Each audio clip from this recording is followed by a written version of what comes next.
दादा बघलं रे पुरा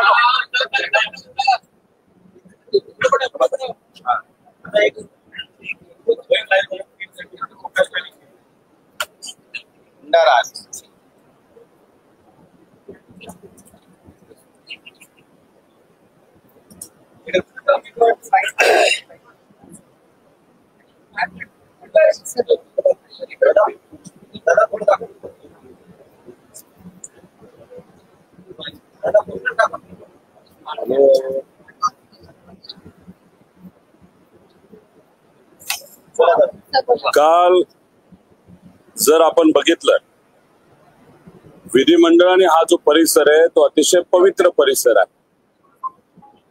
इथं लोकांनी निवडून दिलेले सर्व आमदार विधानसभेचे व तसंच विधान परिषदेचे महाराष्ट्राचे सामान्य लोकांचे प्रश्न मांडण्यासाठी इथे येत असतात आणि याच पवित्र ठिकाणी कायदा बनला जातो.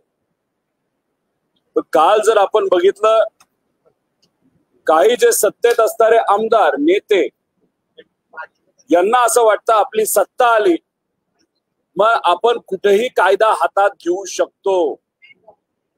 कायदा व सुव्यवस्था आपण कुठेही बिघडू शकतो. दमदाटी आपण कोणालाही करू शकतो. काल भाजपचे एक आमदार गोपीचंद भाऊ यांनी मकोका व विविध प्रकारचे गुन्हे असणाऱ्या लोकांना घेऊन 4 ते 5 लोकांना कदाचित त्यातले फक्त एकाला पास असला तर असेल नाही तर सगळे विदाउट पास हे आत आणले गेले. विधिमंडळाच्या पायऱ्यांवर त्यांना थांबवलं गेलं. खरं तर आव्हाड साहेबांना जी धमकी मोबाईलच्या माध्यमातून SMS आणि व्हॉट्सअपवर आली होती, आई बहिणींवर बोललं गेलं होतं आणि आव्हाड साहेबांना सांगितलं होतं की तुला मारलं जाईल. अशी धमकी विधानसभा चालू असताना सेशन चालू असताना जर एखाद्या आमदाराला येत असते आणि त्या आमदाराने अध्यक्षांना हे सांगून सुद्धा त्या व्यक्तीवर जरी धमकी दिली त्याच्यावर कारवाई होत नसेल, त्या व्यक्तीच्या गावातून आव्हाड साहेबांना फोन आले आणि सांगितलं की हा जो माणूस आहे तुम्हाला दमदाटी करतो, तुम्हाला जे मेसेज पाठवलाय त्याचा धंदा काय आहे तर गांजा विकतो. म्हणजे गांजा विकणारे मकोका असणारे हे सर्व कार्यकर्ते घेऊन भाजपमधला एक सत्ताधारी आमदार इथं येतो काय, आव्हाड साहेबांना मारण्याचा प्रयत्न काय होतो आणि त्यात आमचा एक कार्यकर्ता नितीन देशमुख मध्ये येतो आणि त्याला तिथं मारलं जातं. 1.5 महिन्यापूर्वी त्याचं ऑपरेशन तिथं झालं होतं. काल रात्री आम्ही फक्त पोलिसांना विचारलं तो कुठे, तो सापडला नाही आणि 4 तास आम्ही विविध पोलीस स्टेशनला गेल्यानंतर शेवटी जे हॉस्पिटलला आम्हाला त्याला भेटता आलं. त्याच्या आरोग्याची काळजी त्या ठिकाणी आम्ही व्यक्त केली आणि पोलिसांना सांगितलं की आमच्या कार्यकर्त्याला मुद्दामून कुठे त्रास देऊ नका. आणि जे इतर 3 लोक होते ते इतर 3 लोक कुठे आहेत जे व्हिडिओमध्ये हाणामारी करताना दिसतात. त्यामुळे या सरकारच्या काळामध्ये कुठेही कायदा व सुव्यवस्था राहिली नाही असं आपल्याला त्या ठिकाणी म्हणावं लागेल. हे सरकार फक्त ह्या जे आका टाईपचे लोक आहेत, बीडमध्ये एक आका होता, आता सांगलीमध्ये एक आका तयार झालेला आहे आणि त्याला असं वाटतं की विधिमंडळ सुद्धा त्याचं एक साम्राज्य आहे आणि तिथे येऊन तो कसाही वागू शकतो. अशा प्रकारे आमच्या नेत्यांवर, कार्यकर्त्यांवर, लोकांवर जर तुम्ही काही करणार असाल, गरिबाच्या जमिनी तुम्ही घेणार असाल, तुमच्याच समाजाच्या गरीब लोकांच्या जमिनी तुम्ही जर तिथं बळकावणार असाल तुमचे कार्यकर्ते, हे आम्ही खपवून घेणार नाही. त्यामुळे हे जे न्यू आका इन मेकिंग आहे त्यांना आत्ताच कंट्रोल करा आणि जर कंट्रोल या सरकारने केलं नाही तर यांना उद्याच्या काळामध्ये कंट्रोल करणं अवघड राहील. दुर्दैव एवढंच आहे, बीजेपीचे मोठे मोठे जे नेते आहेत ते काय करतात, अशा लोकांचा वापर करतात इतर नेत्यांवर खालच्या पातळीवर जाऊन बोलायला. देवेंद्र फडणवीस साहेबांचा एकदम खास माणूस, त्या माध्यमातून पवार साहेबांवर बोललं जातं, इतर लोकांवर बोललं जातं, खालच्या लेवलला जाऊन बोललं जातं. खऱ्या अर्थाने देवेंद्र फडणवीस जर मोठ्या मनाचे असते तर त्याचे कान धरले असते, तू खालच्या लेवलला मोठ्या माणसांबद्दल बोलू नको, पण असं कुठेही केलं नाही. म्हणजे ही एक प्रॅक्टिस आहे भाजपच्या नेत्यांची. छोटे काय जे राजकीय भुंकणारे जे नेते आहेत ते जवळ ठेवायचे, त्यांना थोडंफार आपल्याला आमदारकी द्यायची, हे करायचं, ते पद द्यायचं, आणि त्यांनी काय करायचं तर खालच्या लेवलला जाऊन फक्त राजकीय दृष्टिकोन भुंकत राहायचं. ही आजची परिस्थिती आहे, प्रवृत्ती आहे. हे सरकारला आम्ही खपून घेणार नाही आणि सरकारला याच्यावर उत्तर द्यावंच लागेल.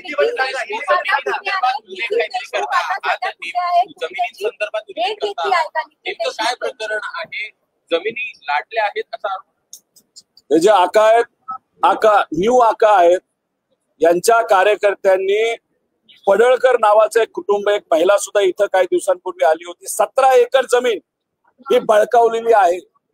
ही फोर्सफुली ही जमीन घेतली आहे आणि हा कार्यकर्ता कोणाचा तर या नवीन आकाचा. मग याच्यात जे काय चाललंय तर आता खोलात जाऊन माहिती काढावी लागेल. फक्त यांना वरदास्त हा मोठ्या नेत्याचा, मुख्यमंत्र्यांचा आणि सरकारचा असल्यामुळे कसंही वागलं तरी चालतंय असं कदाचित त्यांना तिथं वाटत असेल. काल आम्ही नितीन देशमुखला शेवटी 4 वाजता पहाटे जे हॉस्पिटलला भेटलो. त्याची तब्येत थोडीशी डाऊन होती. 1.5 महिन्यापूर्वी त्याचं ऑपरेशन झालं होतं, तिथंच मार बसला होता. आम्ही अधिकारी आणि डॉक्टरांना विनंती केली की त्याची तिथं काळजी घ्या.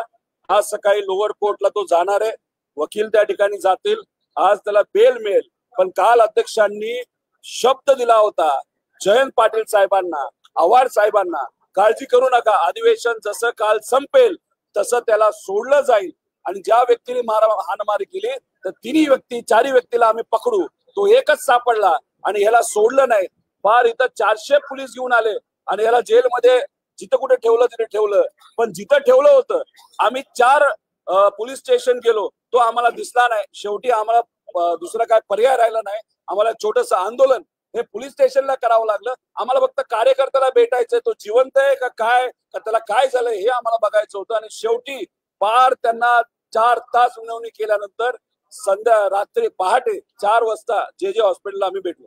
सर, तो व्हिडिओ जर आपण काल संपूर्णपणे पाहिला तर गोपीचंद पडळकर हे तिथेच उभे होते जेव्हा मारहाण झाली. ज्यावेळेला त्यांना प्रश्न विचारला, तुम्ही कार्यकर्त्यांना अडवू शकला असतात, पण त्यांची पळ काढला त्या प्रश्नापासून. ते तिथेच उभे राहून हा संपूर्ण प्रकार बघत होते. बीड मध्ये काय झालं, हा जो आका आहे, आकाली काय केलं, फोन केला आणि आदेश दिला. त्याच्यावर दुर्दैवाने संतोष देशमुखचा मृत्यू तिथं झाला. मुंडे प्रकरण आपल्याला सर्वांना माहिती. इतरही असे अनेक लोक आहेत ज्यांना तिथं मारलं गेलं, नाहीतर त्यांच्या जमिनी बळकावल्या गेल्या, अवैध धंदे त्या ठिकाणी केले गेले.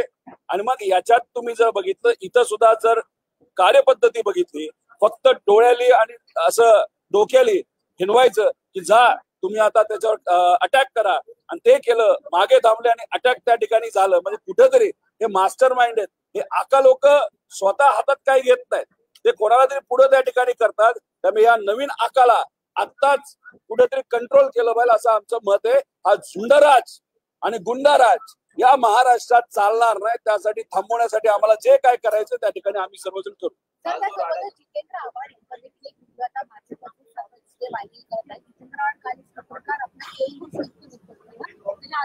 आणि फोन खाली पडला, त्यामुळे भाजपचे आता सर्व नेते बघा, तो जो दुसरा जुना व्हिडिओ आहे, कधी कधी कसं असतं की एखादा इन्सिडेंट घडला, नाहीतर आपण जेव्हा औपचारिक चर्चा त्या ठिकाणी करतोय आणि आपलं ठरलं असेल की व्हिडिओ काढायचा नाही, तो व्हिडिओ काढला गेला तर कधी कधी नेता हा असं एखादा हात लावला चुकून मोबाईल पडला. आता ह्याच्यामध्ये तिथं वेगळं काय झालं, म्हणजे इथं तुम्ही काय करताय, गुंड घेऊन येतात. तिथं आव्हाड साहेबांनीच हात लावला ना, आव्हाड साहेबांनी सांगितलं गुंडांनो चला आता मारापिटी करा. इथं जे अधिवेशनात झालं, या पवित्र ठिकाणी झालं, गुंड आणले गेले आणि गुंडांचा वापर इथं मारहाणीसाठी केला. हा जो संदेश आहे हा सामान्य लोकांच्या मनामध्ये आणि सामान्य लोकांनी ऐकल्यानंतर या पवित्र ठिकाणावरचा विश्वास त्यांचा कमी होऊ शकतो. आमदारांचा विश्वास हा कमी होऊ शकतो आणि हे अतिशय घातक आहे असं आम्हाला सगळ्यांना वाटतं.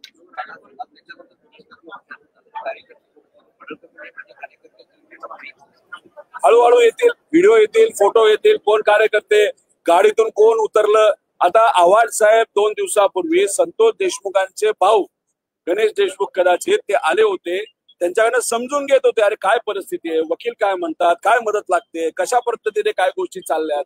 आणि हे मासे न्यू आका तिथं गाडी घेऊन आले, अंगावर गाडी घातली असते या दोघांच्या. मग दरवाजा उघडला, दरवाजा या दोघांना लागला आव्हाड साहेबांनी त्या गणेश देशमुखाला, तरी आव्हाड साहेब काय बोलले नाही.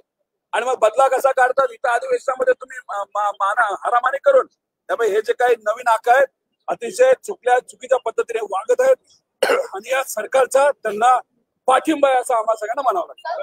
आता सगळी येलोपासून बंद केले आहेत, सर्वांची चेकिंग होते. अमोल मिटकरी सत्ताधारी आमदार आहेत, तेच बाहेरपासून आंदोलन करत की आमच्या पीएना आधी सोडलं जाते.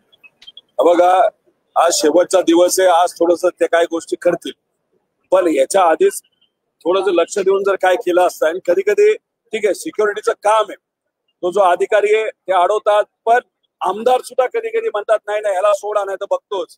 आणि मग त्याच्यात कुठेतरी एक प्रेशर, आणि सत्ताधारी आमदार असेल तर बिचारे तर सिक्युरिटी वाले त्यांची काही चूक नाही, चूक आहे, पण आता सत्ताधारी आमदार म्हणतो तुला बघतो, तुझी बदली करतो, हे करतो ते करतो, आणि त्याच्यात ही माणसं आत आली.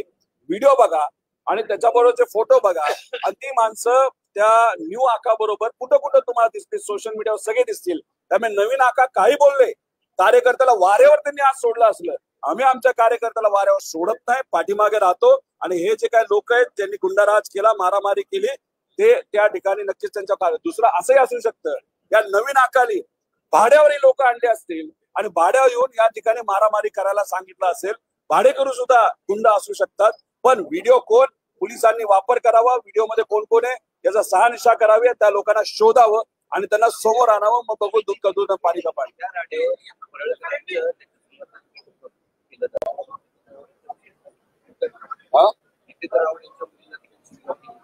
अरे त्यांना लाज तरी आहे का या नवीन आख्याच्या कार्यकर्त्यांना? काय 50 एक लोक आहेत, 50 एक लोक येतात, जिथं कुठं कार्यक्रम आहे तिथं गोंधळ घालतात, बोलतात, बस एवढंच त्यांचं काम.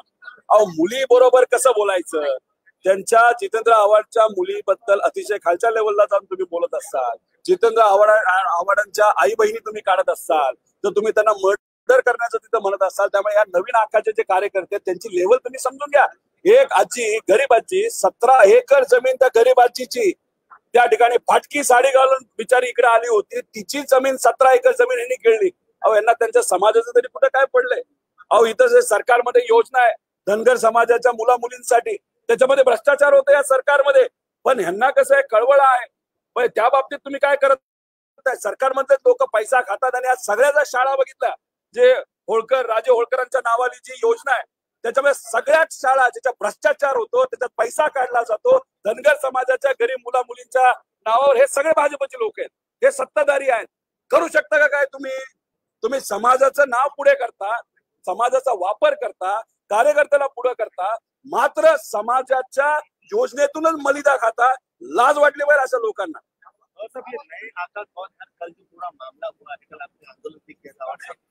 क्या कहेंगे पूरे मामले पर? ये देखो, ये जो नया आका है ये सांगली का आका है, आमदार है. कल अगर आप देखो, ये जो पवित्र ठिकान है, ये जो विधिमंडल है, यहाँ पे भाड़े पे गुंडा लाया गया. 4 लोग थे, अवार्ड साहब पे अटैक करने का प्लानिंग था ऐसे हम सबको लगता है, क्योंकि उनको व्हाट्सएप और मैसेज पे धमकी आई थी ये नए आका के कार्यकर्ता के माध्यम से, उनके माँ के बारे में, बहनों के बारे में, लड़की के बारे में, अवार्ड साहब के बहुत लो लेवल पे जाके कमेंट्स थे. अभी मर्डर आपका करूंगा ऐसा अगर मैसेज आता है, अवार्ड साहब जब अधिवेशन में आते हैं, वहां पे आने के बाद ये 4 गुंडा वहां पे आते हैं, अवार्ड साहब नहीं मिलते, इसलिए अटैक किस पे होता है? तो अवार्ड साहब के साथ जो नितिन देशमुख नाम का कार्यकर्ता है उस पे अटैक करते हैं. उसका ऑपरेशन हुआ था 1.5 महीना पहले, उसी के पेट पे आप मार रहे हो. और ये जो नया आका क्या करता है, तो दूर से सिर्फ ऐसे इशारा करता है और ये 4 गुंडा वहां पे मारामारी करते हैं. ये 4 गुंडा अंदर आए कैसे? एक पे मकोका है, और जिसने मैसेज किया था, जो व्यक्ति ने मैसेज किया था अवार्ड साहब को कि आपका मार दिया जाएगा, उसका धंधा क्या है? तो वो बिजनेस क्या करता है? तो वो बिजनेस करता है गांजा बेचता है. ऐसे लोग हैं. इस तरीके के लोग अगर यहाँ पे आके इतनी मस्ती करते हैं तो लोगों का विश्वास आमदारों पे और विधिमंडल पे ये कम हो सकता है. बहुत डेंजरस चीज है.